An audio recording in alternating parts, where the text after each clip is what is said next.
원장님 안녕하세요. 안녕하세요. 하나님을 나의 아버지라는 것을 믿게 된 계기는 무엇입니까?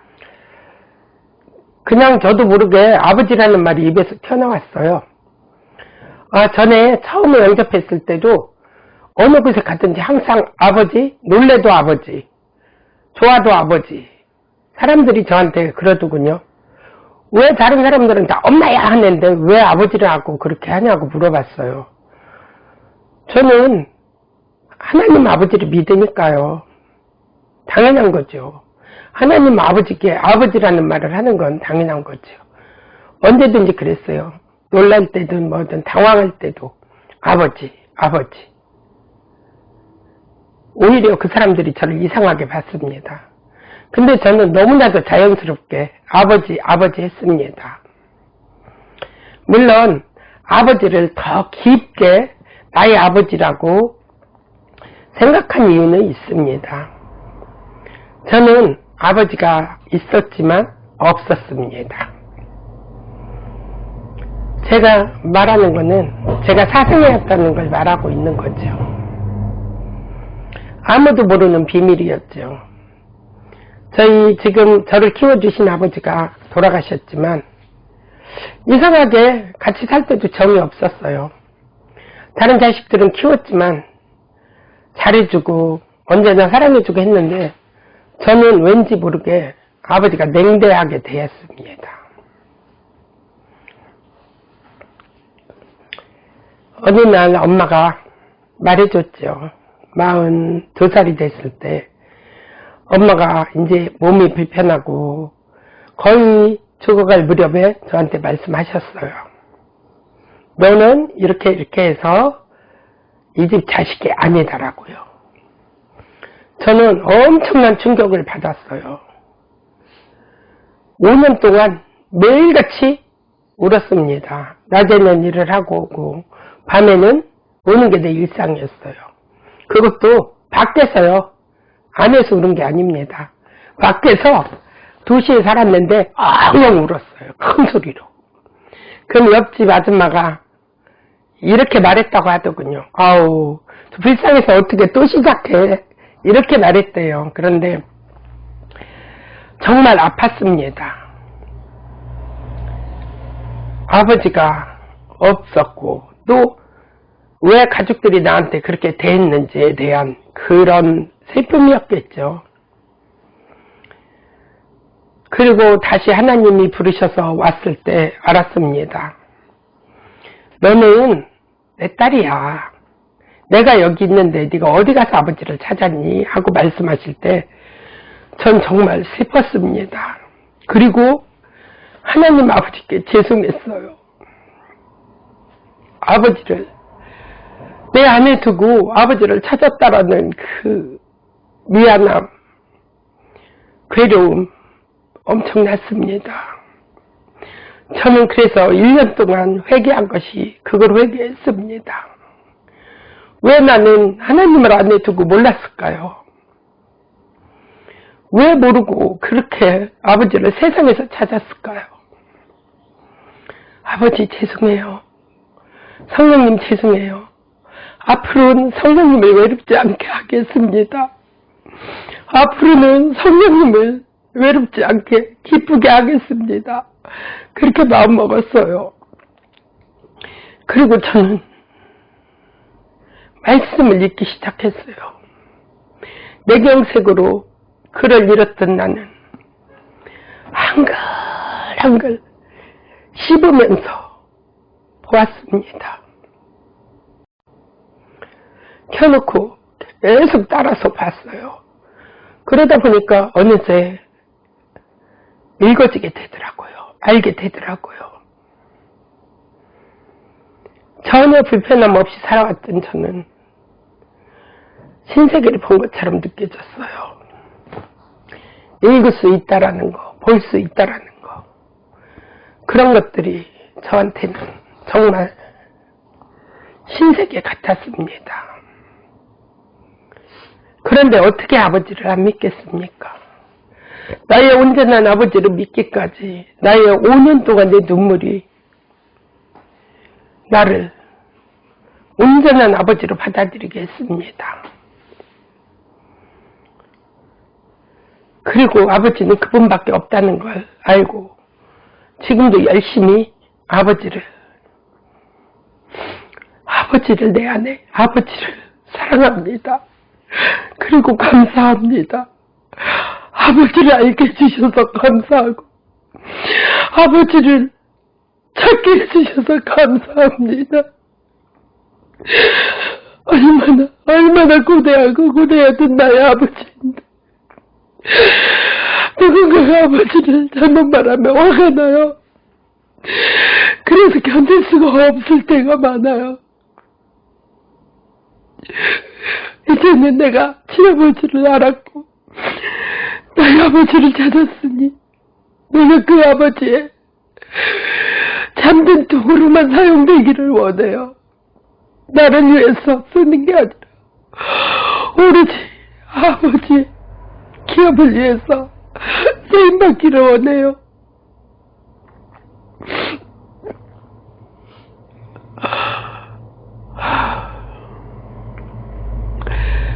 나도 육신으로 와서 아팠단다 그 말이 내 마음을 도려내는 것 같이 아팠습니다.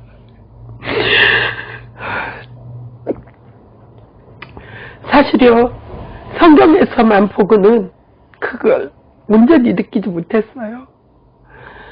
저는 CTS에서 방영하는 예수님에 대한 영화를 봤을 때 예수님의 그 고통과 그 엄청난 고통을 온전히 느끼게 되었습니다. 다시 불러서 갔을 때 부활절날 되면 계속해서 제 손이 아팠습니다. 왜 아프지? 계속 그 생각만 했어요. 근데 지금은 알아요. 주님의 고통이 얼마나 컸었는지를. 그래서 그분이 나한테 너무나도 소중합니다.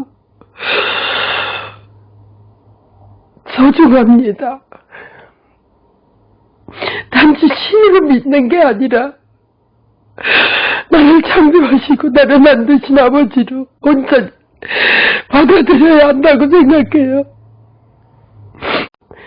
그 생들을 통해서도 저는 말했습니다. 저는 양자가 아니라 친아버지라고 자신 있게 얘기할 수 있었어요. 계속 저는 친딸입니다라고.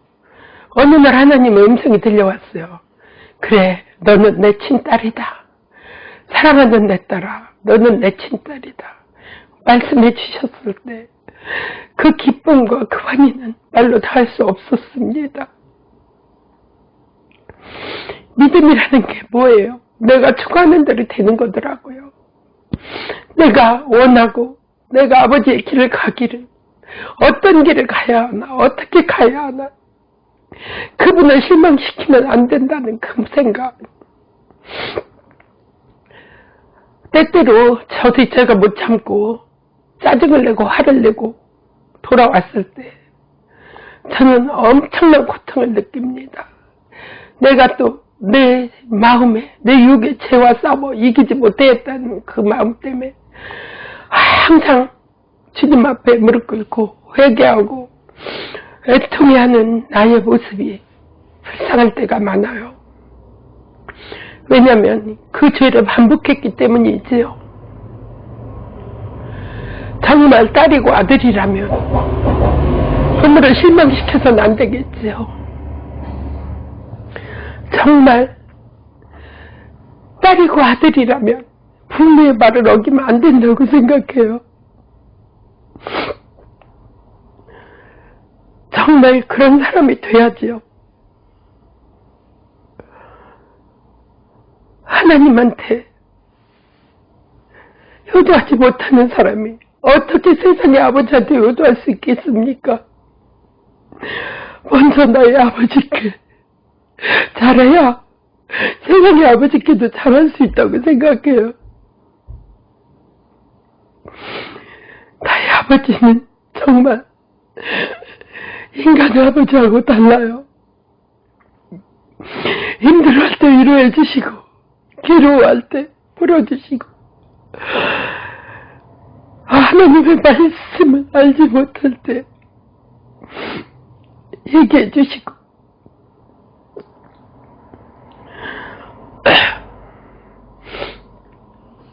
그렇습니다.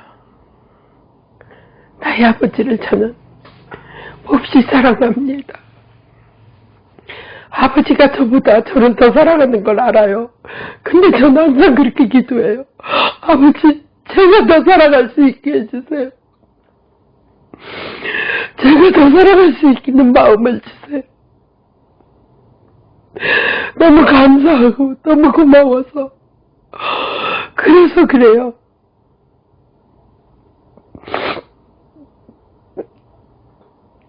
여러분도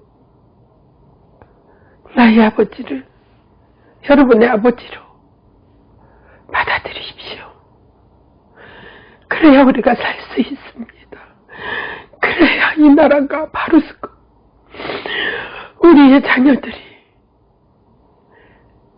육의 아버지께, 육의 어머니께 잘할 수 있게 됩니다. 지금 믿음을 바로 세우지 않으면 우리 아이들이 어떻게 될지 몰라요. 여러분도 아시죠? 초등학생들이 벌써부터 일지매를 만들고 학생들을 그렇게 고난의 길로 인도하고 있다는 거. 전에는 중학교, 고등학교 가야 그런 일이 있었어요. 그런데 지금은 초등학생들이 그렇게 살아가고 있습니다. 이러다가는